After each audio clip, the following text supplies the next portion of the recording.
కవిత BRS party నుంచి బయటకి వచ్చిన తర్వాత మాజీ ఎమ్మెల్సీ కవిత గారికి సంబంధించి వారు కూడా ఫార్వర్డ్ బ్లాక్ సంబంధించిన పార్టీతోని బీఫామ్లతోని పూర్తి స్థాయిలో కూడా ఏం చేసిల్లంటే మున్సిపల్ ఎన్నికలలో పోటీ చేసిల్లండి. కవిత ఖాతాలో మున్సిపాలిటీ గద్వాల జిల్లా వడ్డేపల్లిలో పార్టీ మద్దతుదారుల గెలుపు 10కి చేరిన 10కి 8 స్థానాలలో కూడా విజయం సాధించిన ఫార్వర్డ్ బ్లాక్ కాంగ్రెస్ బీఆర్ఎస్ కు చెరో స్థానం చైర్మన్ పదవి కోసం అన్నదమ్ముల మధ్య వారంటూ కూడా ఇక్కడ చూస్తున్న పరిస్థితి కనబడతాం.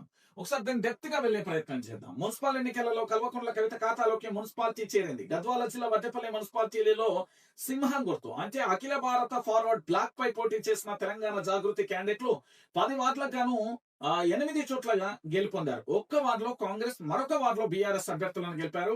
ఇక అలంపూర్ సెగ్మెంట్ పరిధిలోని వడ్డేపల్లి మున్సిపాలిటీలలో కూడా అనూహ్యంగా కాంగ్రెస్, బీఆర్ఎస్ పార్టీలు ఢీలా పడ్డాయి. ఇక మున్సిపల్ ఎన్నికలకు ముందు జాగృతిలో చేరిన బీఆర్ఎస్ లీడర్ వడ్డేపల్లి శ్రీను చక్రం తిప్పారు. ఇక కాంగ్రెస్ లో వర్గపోరు, బీఆర్ఎస్ లో నాయకత్వ లోపం ఇక్కడ జాగృతికి కలిసి వచ్చాయి.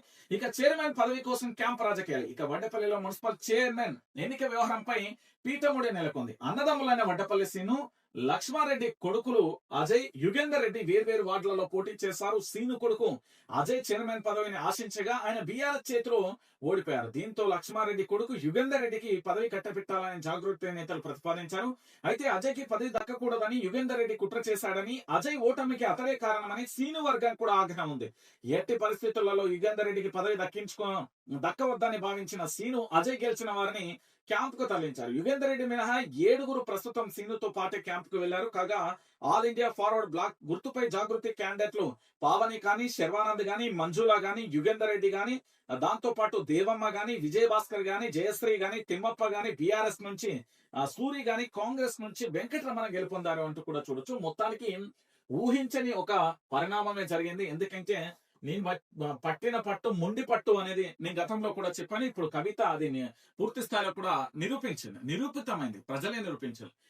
ఏదైనా కావాలి అంటే దాన్ని పూర్తి స్థాయిలో సాధించే వరకు కవిత ఎట్లా పనిచేసిల్లు అనేది ఈ ఎన్నికతో బయటపడతాయి. ఎందుకంటే ఇప్పటి వరకు పార్టీకి సంబంధించి పూర్తి స్థాయిలో ప్రజలకి వెళ్ళలేదు, ప్రజలకు సంబంధించి పూర్తి స్థాయిలో ఒక పార్టీని ప్రకటించలేదు. జాగృతి అనేది మాతృ సంస్థ.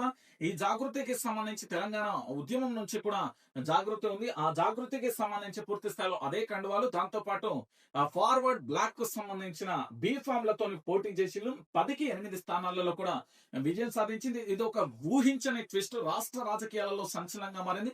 కవితకు సంబంధించి పెద్దగా లైట్ తీసుకున్నారు. లైట్ కాదు, ఆ లైట్ ఎవరైతే లైట్ తీసుకుంటారో అది లైట్ అంటే వెలుగుగా మారిపోతుంది.